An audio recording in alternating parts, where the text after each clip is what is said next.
acho que uns 2 anos atrás, mais ou menos, e não sei se vocês têm essa impressão, mas parece que tudo que aconteceu antes da pandemia é quase como se fosse outra vida, né? Mas, enfim. Uns 2 anos atrás, mais ou menos, eu lembro que teve uma treta homérica no grupo de Facebook sobre costura histórica no século XVIII. Não era um grupo brasileiro, é um grupo gringo. Alguém chegou e pediu sugestões de tecidos que fossem alternativas à seda natural, porque a pessoa queria fazer um traje histórico, mas não estava com grana para investir em seda natural. E aí, um dos primeiros comentários que teve como resposta para isso foi, não com essas palavras, mas era exatamente esse o tom. Se você não tem dinheiro para investir num tecido historicamente correto, você nem deveria começar a fazer um traje histórico. E sim, a cara que eu fiz quando eu li foi exatamente a cara que eu sei que vocês fizeram aí do outro lado. Enfim, naquele dia se seguiram uma série de outros comentários, inclusive dos moderadores do grupo que vieram intervir, a pessoa que respondeu dessa forma tão classista e elitista, ela acabou sendo retirada do grupo e junto com ela outras pessoas que alimentaram essa treta com comentários mais ou menos nessa mesma linha. E aí isso acabou dando origem a outras discussões dentro do grupo sobre o que é historicamente correto, quais são os limites de acuracidade histórica, e é justamente sobre esses dois conceitos, acuracidade histórica e historicamente correto, que na verdade são dois nomes para a mesma coisa, que a gente vai conversar no vídeo de hoje. Meu nome é Pauline Kisner, eu sou historiadora da indumentária e recriadora histórica, e você está no canal da Modista do Desterro.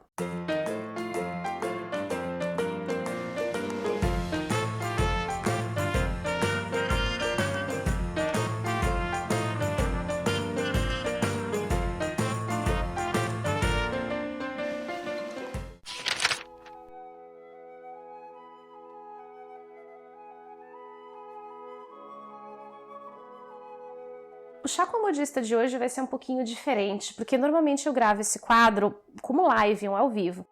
Mas o meu tempo anda meio curto, então infelizmente vai ter que ser do jeito tradicional, gravado no offline mesmo. E para começar esse bate-papo, a gente vai tentar primeiro entender o que é esse tal de historicamente correto, onde ele vive, do que se alimenta e como ele se reproduz. É importante para mim começar esse vídeo deixando claro que o conceito de historicamente correto não está escrito detalhadamente em lugar nenhum. Existem algumas características que são consideradas mais ou menos padrão dentro da comunidade de costura histórica, enquanto outras características são um pouco mais variáveis, um pouco mais flexíveis. E eu também gostaria de começar esse vídeo deixando claro que tudo que eu vou falar aqui tem como base a minha vivência. E a minha trajetória não é a mesma que você vai ter ou que você está tendo. Então, esse não é nem de longe um daqueles vídeos super dogmáticos em que tem um guru apontando um dedo para a cara das pessoas para mostrar tudo o que todo mundo faz errado, exceto ele, o alecrim dourado, o iluminado, o ungido dos deuses, que é o único que está aqui para jogar luz sobre os olhares cheios de trevas dos pobres e ignorantes. Não! Em linhas gerais, o conceito de historicamente correto foi criado para avaliar se aquilo que nós estamos recriando ou reconstruindo está mais ou menos próximo do que era feito em uma determinada época e dentro de um contexto muito específico. Essa ideia é muito facilmente aplicada a objetos, mas ela também pode ser aplicada a aspectos imateriais, como o comportamento, a maneira como as pessoas falam ou até a música que era tocada em um determinado período. Mas quando a gente fala sobre trajes, sobre costura histórica, o que é historicamente correto dentro dessa prática? A maioria da comunidade considera o conceito de historicamente correto a partir de 3 elementos principais: materiais utilizados, técnicas empregadas e silhueta adequada ao período. Eu ainda incluiria mais uma coisinha aí, que é a questão social, ou seja, se o traje em questão está adequado à persona que se quer representar. Quando a gente pensa na nossa época, a gente tem uma liberdade muito maior de escolher as roupas que nós queremos usar. E nós também somos bem mais tolerantes com todas as quebras de convenções em relação aos trajes. Mas quando a gente retrocede um pouco no tempo e a gente vai olhar para outras épocas, como o século XVIII, era vitoriana ou até um pouco mais longe, a gente pensar em Idade Média, por exemplo, a gente tem uma grande variação de cortes dos trajes, de cores e de materiais que se originavam a partir de coisas muito importantes, como a ocasião em que a roupa estava sendo usada, a classe social a que pertencia a pessoa, o estado civil, se era uma pessoa vinda de uma determinada região. Eu, Pauline, gosto sempre de pensar em quem eu quero vestir com o meu traje. E isso me ajuda muito na hora de determinar quais são os materiais que eu posso utilizar, quais são as cores que vão ser disponíveis e até quais são as técnicas que eu vou utilizar ou não nesse traje na hora de pensar a montagem dele. Porque não é só uma questão de você saber qual material estava disponível na época. É preciso você entender também como esse material era usado. E eu vou usar um exemplo muito forçado aqui para ilustrar esse raciocínio. Imagina que daqui a 150 anos, alguém resolva casar usando um vestido inspirado em 2021. Sim, estamos falando de Pandemic Style. Aí a pessoa vai lá pesquisar e descobre que um dos tecidos mais vendidos neste ano, em plena pandemia, foi soft. Aquele tecido quentinho de pijama que talvez você esteja usando nesse momento. Aí o nosso intrépido recriador histórico do futuro vai lá e faz um belo vestido de noiva no clima pandêmico de 2021, mas com toda a carinha de pijama. E por mais que a gente tenha aliviado as regras de vestimenta em função da pandemia, ainda assim, uma noiva vestida um pijama de soft não é alguma coisa que você veria facilmente num casamento em 2021. Por isso que sim, é muito importante você saber quais materiais estavam disponíveis, quais eram as características da silhueta de cada época, mas saber como e por que esses materiais eram usados também é importante para você conseguir construir alguma coisa que seja historicamente plausível. E isso nos leva a uma pergunta que para mim é fundamental para todo esse conceito e para esse vídeo. Amiga, seu traje precisa ser historicamente correto? Se a sua resposta for sim, isso significa que o seu projeto vai ter um tempo de execução muito mais longo, que você vai precisar ter uma dedicação muito maior à pesquisa e muito provavelmente o custo de execução do seu projeto vai ser considerável também. Mas será que você precisa ser historicamente correto o tempo todo e em todos os projetos que você está executando ou planejando? Não. Você precisa fazer alguma coisa que te satisfaça, alguma coisa que te traga alegria, que seja divertido. E a curiosidade histórica ou historicamente correto pode ser só um bônus aqui. Tenho certeza que você já viu alguma cena de filme ou série e que um objeto totalmente fora do período retratado aparece na tela. Em muitos casos, isso é feito de maneira proposital e faz parte do conceito que a equipe de produção tem. Mas claro, acidentes acontecem. Em outros, é falta de conhecimento, de tempo ou até de recursos para construir esse cenário de uma forma mais próxima do que se encontraria na época retratada. Mas o anacronismo não é uma coisa que está só nos objetos, ele também pode estar nos aspectos imateriais de uma produção. Eu vou pegar aqui o exemplo de Bridgerton, que eu acho que é o que melhor ilustra isso.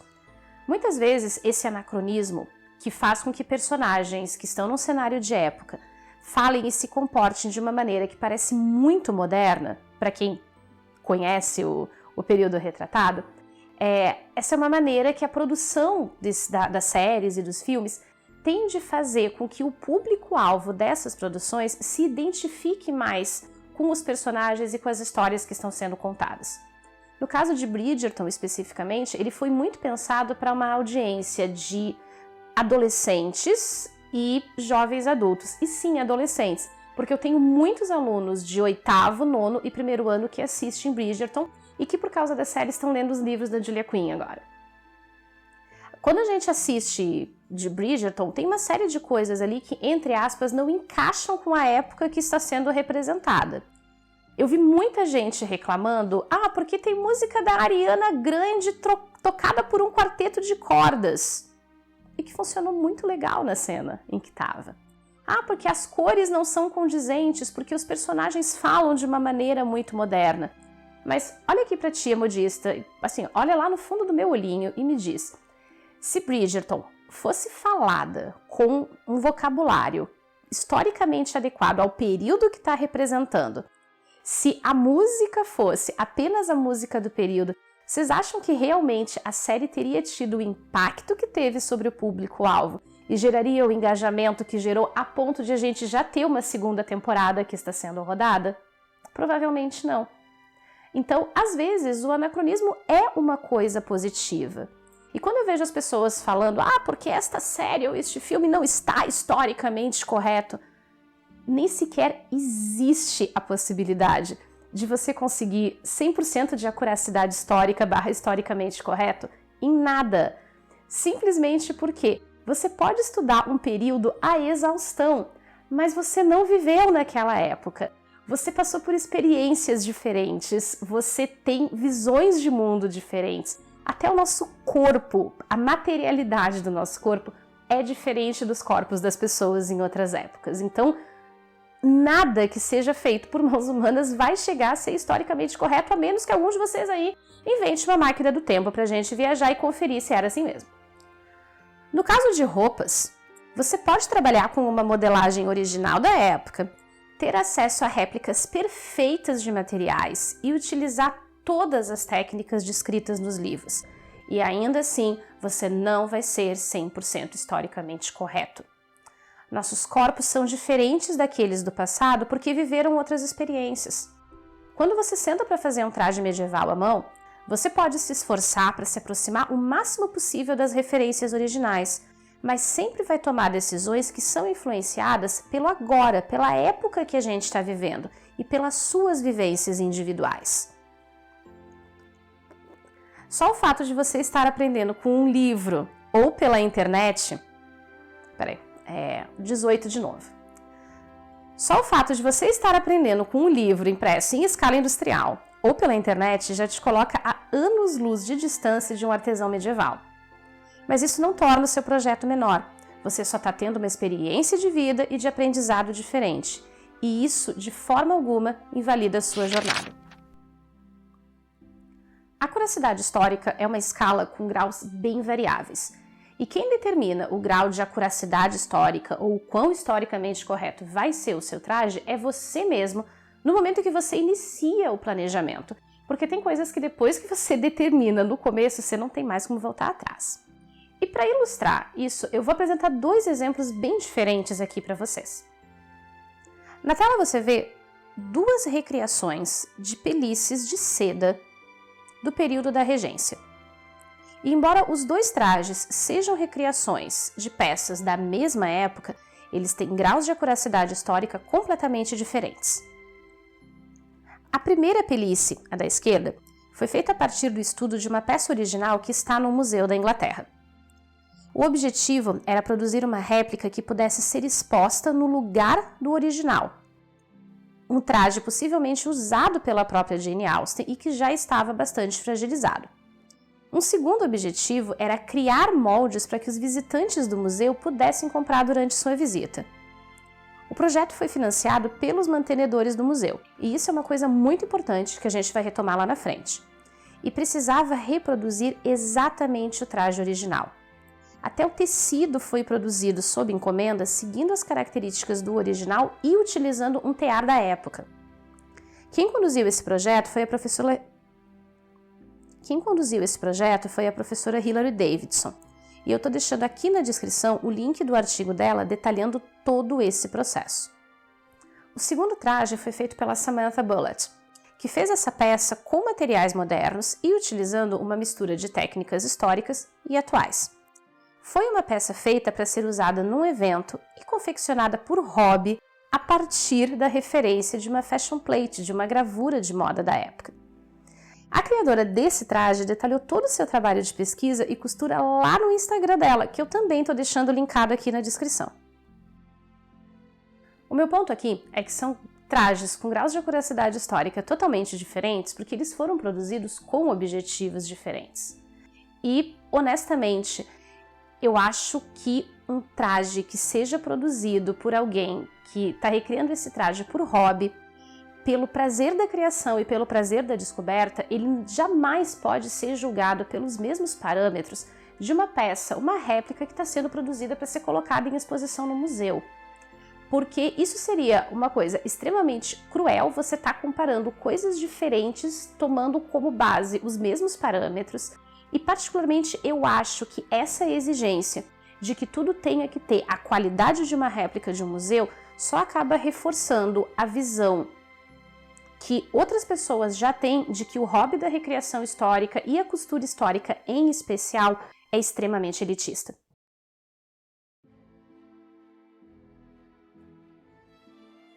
Gente, espero que vocês não me levem a mal por isso, mas eu admiro muito o trabalho e o nível de expertise de profissionais como a Bernadette Penner e a Kathy Hay, mas a real é que a maioria de nós simplesmente não dispõe dos mesmos recursos que elas, especialmente do lado de cá, ao sul do Equador. Os nossos materiais são caros, a nossa carga de trabalho no dia a dia é imensa e o valor de 30 centímetros de seda pura faria muita falta no orçamento doméstico de qualquer um de nós aqui no final do mês. Eu não vou nem entrar no mérito do tempo, porque para quem trabalha 8 horas por dia e gasta no mínimo 2 horas por dia de deslocamento, quando não 4 horas, 2 horas para ir e 2 horas para voltar, você chegar em casa, você ter uma casa ainda para cuidar e te sobrar tempo para costurar um vestido inteiro à mão é um baita de um privilégio. A maioria de nós que não está produzindo peças para um museu, peças que tenham esse nível de exigência técnica muito elevado, a maioria de nós costuma utilizar a máquina de costura, pelo menos nas chamadas costuras estruturais, que são aquelas costuras que não vão aparecer na roupa, que são as costuras internas e tal. Com relação aos acabamentos, isso é uma coisa muito pessoal e cada criador tem uma posição diferente, dependendo da época que a pessoa está recriando ou até de preferência pessoal. Tem gente que faz tudo à mão, tem gente que faz tudo à máquina. Com o passar do tempo, você acaba percebendo que realmente tem algumas técnicas que elas funcionam muito melhor se você fizer à mão, mas isso é uma questão muito pessoal. E o mais comum é que haja uma combinação de técnicas de costura manual e técnicas de costura à máquina. E foi exatamente isso que eu fiz com a Condessa de Barral, por exemplo. Quando eu comecei esse projeto, eu sabia que eu queria um vestido bonito, que usasse algumas técnicas históricas, mas nada de fazer o negócio inteiro à mão. Já começa que eu usei um tafetá tão sintético que o poliéster me dá bom dia quando eu chego perto dele. Fora as barbatanas de plástico e a linha de poliéster. E tá tudo bem, porque eu alcancei o meu objetivo de ter uma roupinha da hora que eu nem sei quando é que eu vou poder usar. Agora, as peças do traje Brasilis, por exemplo, são outro rolê, totalmente diferente. Porque é um projeto de pesquisa, porque a gente está tentando entender como era a construção das roupas e até como elas afetavam o corpo de quem usava. Aí a gente precisa ter um grau de acuracidade histórica realmente um pouco maior, tanto nas técnicas quanto nos materiais. E mesmo assim a gente tem que fazer adaptações, seja por questões de custo ou de ética. Nenhum de nós está exatamente a fim de matar baleias por causa da barbatana, nem de financiar esse tipo de prática. E mesmo no caso do traje Brasilis, nós temos abordagens diferentes dentro do grupo. Alguns pesquisadores optaram por se dedicar mais a recriar a aparência da figurinha. Por mais que às vezes as proporções do traje, até as proporções das estampas, pareçam meio fora do que a gente encontraria na realidade. Outros se dedicaram a tentar descobrir e levantar hipóteses sobre a construção de peças específicas que aparecem nas aquarelas do Julião, mas que a gente não encontra em outros lugares. Enquanto teve ainda um terceiro grupo de pesquisadores que optou por reconstruir os trajes das aquarelas utilizando técnicas da moda europeia do mesmo período. Mas é importante você ter honestidade e transparência nesse processo. Honestidade com as pessoas com quem você vai dividir os resultados do seu trabalho e honestidade com você mesmo acima de tudo. Substituir um tecido de seda por um tecido sintético de poliéster moderno não faz o seu trabalho menor nem inferior ao de ninguém. Se é aquilo que cabe no seu orçamento e na sua proposta nesse momento, é o que dá para fazer agora, faça. Mas tenha em mente, principalmente para você, que você está fazendo essa substituição, que você está usando um material similar, que está ok fazer a substituição moderna por uma questão de recursos e uma questão de planejamento, mas, por favor, não caia no erro de colocar informações deliberadamente equivocadas sobre o seu projeto para serem compartilhadas com outras pessoas.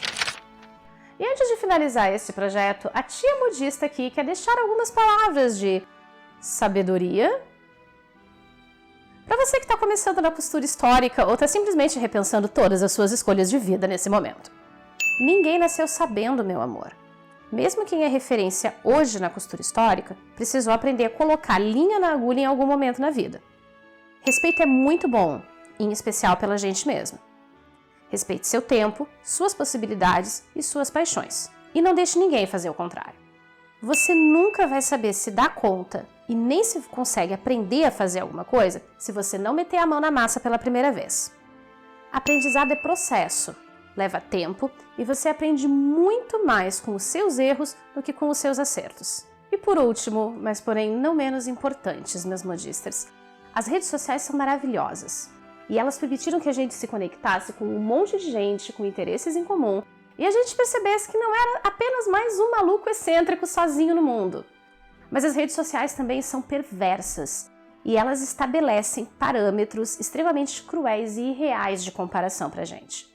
Aquela foto perfeitamente aesthetic que você está vendo no Instagram, ela é a ponta de um iceberg que foi cuidadosamente esculpido apenas com o objetivo de ser observado pelos outros. Não se deixe seduzir e nem abater por ele. Algumas pessoas simplesmente são um pouco melhores em varrer a sujeira do dia a dia para baixo do tapete. Você passa por cima daquele tapete lindo e ele é maravilhoso, mas se você não levanta, você não tem noção de todas as frustrações, todos os erros e todos os xingamentos e palavrões que estão escondidos ali embaixo. Para terminar esse vídeo, não seja cruel desnecessariamente com você. E não se compare com quem não está no mesmo ponto da jornada que você. Simplesmente ofereça para si mesmo a gentileza que você costuma reservar mais para os outros do que para você. Um beijo no coração de vocês e espero que no nosso próximo Chá com a Modista a gente já consiga retomar esse bate-papo ao vivo.